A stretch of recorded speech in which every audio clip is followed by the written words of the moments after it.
میں ہوں سحر بلوچ اور آپ دیکھ رہے ہیں BBC اردو کا کورونا وائرس سے متعلق خصوصی بلیٹن۔ اس بلیٹن کے ذریعے آپ جان سکتے ہیں کورونا وائرس سے متعلق پاکستان کی اور بین الاقوامی خبریں، اور ہمارا یہ بلیٹن آپ دیکھ سکتے ہیں پیر تا جمعہ۔ آج کے بلیٹن میں آپ جان سکیں گے کہ سندھ میں ایک طرف تو متاثرین کی تعداد میں بتدریج اضافہ دیکھنے کو مل رہا ہے، لیکن حکام کا کہنا ہے کہ وہاں پر حالات بہتری کی طرف جا رہے ہیں، اور یہ بھی کہ ڈائگنوسٹک سینٹرز میں وہ کون سی احتیاط ہے جو کورونا وائرس کو پھیلنے سے روک سکتی ہے۔ اس کے ساتھ ہی شامل کرتے ہیں عالمی خبریں۔ جان ہاپکنز یونیورسٹی کے جاری کردہ اعداد و شمار کی طرف اگر دیکھا جائے تو اس وقت دنیا بھر میں کووڈ-19 سے متاثر ہونے والے افراد کی تعداد 1,85,00,000 جبکہ ہلاکتوں کی تعداد 7 لاکھ سے تجاوز کر گئی ہے۔ اس وقت دنیا کا سب سے زیادہ متاثرہ ملک امریکہ ہے، جہاں اس وقت متاثرین کی تعداد 47 لاکھ تک ریکارڈ کی گئی ہے، جبکہ ہلاکتوں کی تعداد اس وقت 1,56,000 تک بتائی جا رہی ہے۔ اگر مزید خبروں کی جانب بڑھیں تو ترکی میں ایک دفعہ پھر سے سخت لاک ڈاؤن نافذ کر دیا گیا ہے۔ وہاں پر حکام کا کہنا ہے کہ پچھلے 3 ہفتوں میں 1000 سے زائد نئے کیسز آنے کے بعد وہاں پر یہ اقدام اٹھایا گیا ہے۔ جبکہ روس نے اکتوبر سے ویکسین بنانے کی بات کی ہے، جس پر عالمی ادارہ صحت نے تشویش کا اظہار کیا ہے۔ یہاں پر یہ بتانا بھی ضروری ہے کہ روس میں محکمہ صحت سے منسلک حکام کا کہنا ہے کہ وہ اکتوبر سے کورونا وائرس سے نمٹنے کے لیے ویکسین کی پروڈکشن کرنے والے ہیں اور اس پر ویکسین کا چارج بھی نہیں لیا جائے گا۔ لیکن دوسری جانب عالمی ادارہ صحت کے ترجمان کرسچن لینڈمائر کا کہنا ہے کہ ایسی خاصی خبریں آتی رہتی ہیں جس میں بہت سے ممالک کی طرف سے دعویٰ کیا جاتا ہے کہ انہوں نے ویکسین ایجاد کی ہے اور وہ مؤثر بھی ہے، لیکن کلینکل ٹرائل کے بغیر اس کی تصدیق نہیں کی جا سکتی اور ایسی کسی خبر کو بھی ماننا غلط ہوگا۔ جبکہ اگر انڈیا کی بات کی جائے تو انڈیا میں ایک بار پھر سے 50,000 سے زائد نئے متاثرین 24 گھنٹوں کے دوران سامنے آئے ہیں، جبکہ وہاں پر ہلاکتوں کی تعداد 857 بتائی گئی ہے۔ اس کے ساتھ ہی اگر دوسری جانب دیکھا جائے تو انڈیا کی ریاست اتر پردیش میں ایودھیا کے مقام پر موجود ہنومان گڑھی مندر کو سینیٹائز کیا گیا ہے، اور بتایا جا رہا ہے کہ تھوڑی دیر میں ہی وزیر اعظم نریندر مودی وہاں پر رام مندر کا سنگ بنیاد رکھنے سے پہلے پوجا کریں گے۔ اس وقت دنیا بھر میں جہاں ایک طرف لاک ڈاؤن میں نرمی کی جا رہی ہے معاشی صورتحال کو دیکھتے ہوئے، وہیں دوسری جانب کورونا وائرس کی دوسری لہر کا بھی خدشہ سامنے ہے۔ اسی حوالے سے دنیا بھر کی مجموعی صورتحال کیا ہے، یہ جانتے ہیں لندن میں BBC کے نمائندے عمر آفریدی سے۔ فرانس کی سائنٹیفک کمیٹی نے خبردار کیا ہے کہ موسم خزاں یا موسم سرما کے دوران وائرس کے دوبارہ فرانس کی سائنٹیفک کمیٹی نے خبردار کیا ہے کہ موسم خزاں یا موسم سرما کے دوران وائرس کے دوبارہ فرانس کی سائنٹیفک کمیٹی نے خبردار کیا ہے کہ موسم خزاں یا موسم سرما کے دوران وائرس کے دوبارہ فرانس کی سائنٹیفک کمیٹی نے خبردار کیا ہے کہ موسم خزاں یا موسم سرما کے دوران وائرس کے دوبارہ فرانس کی سائنٹیفک کمیٹی نے خبردار کیا ہے کہ موسم خزاں یا موسم سرما کے دوران وائرس کے دوبارہ فرانس کی سائنٹیفک کمیٹی نے خبردار کیا ہے کہ موسم خزاں یا موسم سرما کے دوران وائرس کے دوبارہ فرانس کی سائنٹیفک کمیٹی نے خبردار کیا ہے کہ موسم خزاں یا موسم سرما کے دوران وائرس کے دوبارہ فرانس کی سائنٹیفک کمیٹی نے خبردار کیا ہے کہ موسم خزاں یا موسم سرما کے دوران وائرس کے دوبارہ فرانس کی سائنٹیفک کمیٹی نے خبردار کیا ہے کہ موسم خزاں یا موسم سرما کے دوران وائرس کے دوبارہ فرانس کی سائنٹیفک کمیٹی نے خبردار کیا ہے کہ موسم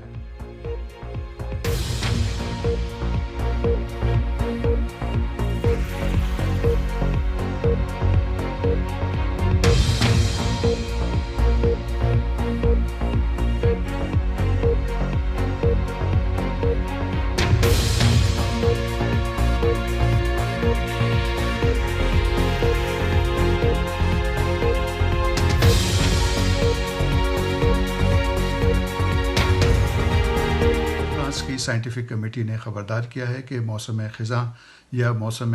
سرما کے دوران وائرس کے دوبارہ فرانس کی سائنٹیفک کمیٹی نے خبردار کیا ہے کہ موسم خزاں یا موسم سرما کے دوران وائرس کے دوبارہ فرانس کی سائنٹیفک کمیٹی نے خبردار کیا ہے کہ موسم خزاں یا موسم سرما کے دوران وائرس کے دوبارہ فرانس کی سائنٹیفک کمیٹی نے خبردار کیا ہے۔ عمر آفریدی کی ویڈیو ہم تکنیکی بنیادوں کی وجہ سے نہیں چلا سکے، لیکن اب بڑھتے ہیں پاکستان کی خبروں کی جانب۔ پاکستان میں national command and operation centre کی جانب سے جاری کردہ اعداد و شمار کے مطابق ملک بھر میں 2,81,000 متاثرین ریکارڈ کیے گئے ہیں، جبکہ 2,54,000 افراد صحتیاب بھی ہوئے ہیں۔ اسی طرح پچھلے 24 گھنٹوں کے دوران 675 نئے متاثرین سامنے آئے ہیں اور 15 ہلاکتیں ہوئیں، جس کے بعد ہلاکتوں کی مجموعی تعداد اس وقت 6,014 تک پہنچ چکی ہے۔ اسی طرح اگر متاثرین کے اعتبار سے اعداد و شمار اگر دیکھے جائیں تو اس وقت سب سے زیادہ متاثرہ صوبہ سندھ ہے، جہاں پر متاثرین کی تعداد اس وقت 1,20,000 سے تجاوز کر گئی ہے، لیکن اس کے ساتھ ہی حکام کا کہنا ہے کہ وہاں پر حالات بہتری کی طرف جا رہے ہیں۔ وہاں پر اس وقت صورتحال کیا ہے، یہ ہم جانتے ہیں کراچی میں BBC کے نمائندے ریاض سہیل سے۔ سندھ میں جو صورتحال ہے وہ معمول کے مطابق بہتری کی طرف جا رہی ہے، جس میں گزشتہ روز کوئی 4,000 کے قریب جو ٹیسٹ کیے گئے تھے، جن میں کوئی 399 کے قریب پازیٹیو کیسز آئے تھے۔ ان کی اکثریت جو تھی وہ کراچی سے تعلق رکھتی تھی، جبکہ سندھ کے جو دیہی علاقے ہیں اور دوسرے شہر ہیں وہاں پر کیسز میں بتدریج کمی آ رہی ہے۔ سندھ میں موجودہ وقت جو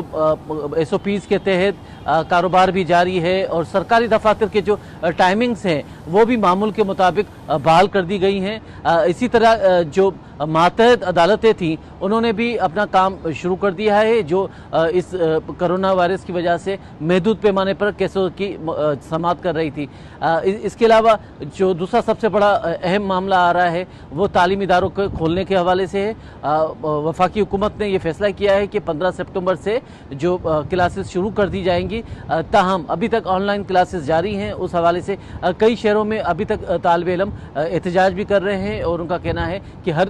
طالب علم کے لیے یہ ممکن نہیں ہے۔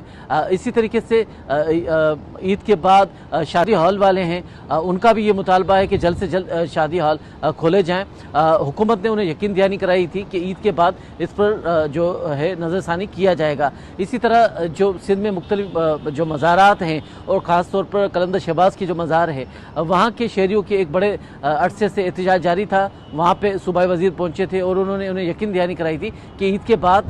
یہ مزار بھی کھولا جائے گا۔ اس طریقے سے جو صوبے میں مجموعی طور پر صورتحال اب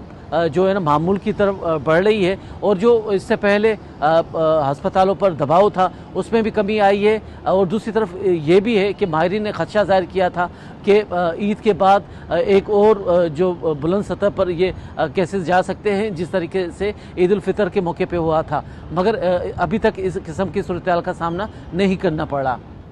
ریاض سہیل سے آپ نے سندھ کی مجموعی صورتحال جانی، اور اب بڑھتے ہیں ہمارے سیکشن تعلیم و آگاہی کی جانب۔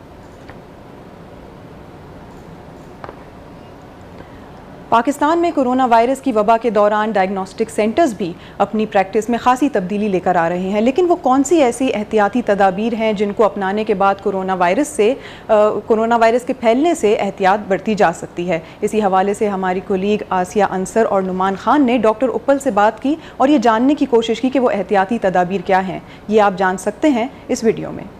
جب سے کرونا کی پینڈیمک کا دنیا کو سامنا ہے، مختلف حفاظتی تدابیر ہر لیول پہ کی جا رہی ہیں۔ لیبارٹریز اور ڈائگنوسٹک سینٹرز کو بھی کافی حد تک اپنی پریکٹسز کو اڈاپٹ کرنا پڑا ہے۔ لیبارٹری کے اندر باقی جو حفاظتی تدابیر ہیں مریضوں کے لیے اور لیب کے لیے، میں کہوں گا جب مریض گھر سے آئیں ماسک ضرور پہن کے آئیں، اٹینڈنٹ کم سے کم اپنے ساتھ لائیں، اور کوشش کریں کہ اپوائنٹمنٹ کے ساتھ آنے سے یہ فائدہ ہوگا کہ ان کو زیادہ دیر ادھر سٹے نہیں کرنا پڑے گا، اپنے ساتھ بچوں کو مت لے کے آئیں۔ ڈائگنوسٹک سینٹر لیبارٹری سے مختلف اس طرح ہوتا ہے کہ اس میں لیبارٹری کے علاوہ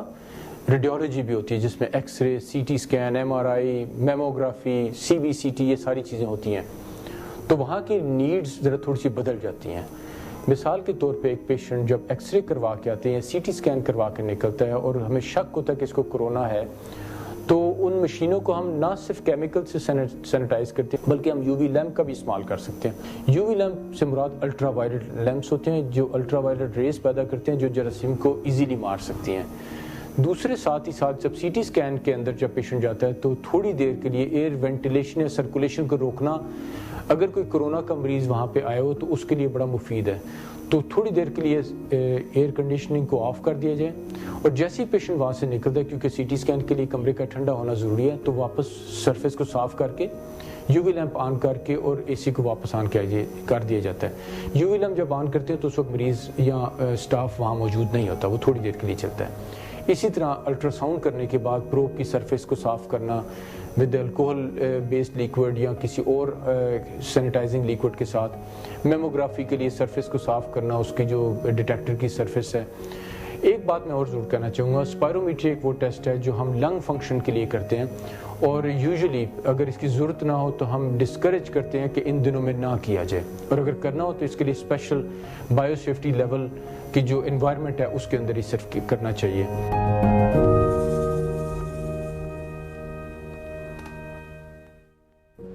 اس کے ساتھ ہی اس خصوصی بلیٹن کا وقت بھی ختم ہوا. اگر آپ کورونا وائرس سے متعلق مزید جاننا چاہتے ہیں تو آپ وزٹ کر سکتے ہیں ہماری ویب سائٹ bbcurdu.com. اگر آپ کے کوئی سوال ہیں تو آپ ہمارے سوشل میڈیا پیجز کے ذریعے ہم سے پوچھ سکتے ہیں. ہماری کوشش ہوگی کہ ماہرین کی آراء کی روشنی میں آپ کے سوالات کے جواب دے سکیں. آپ اپنا خیال رکھیے اور محفوظ رہیے.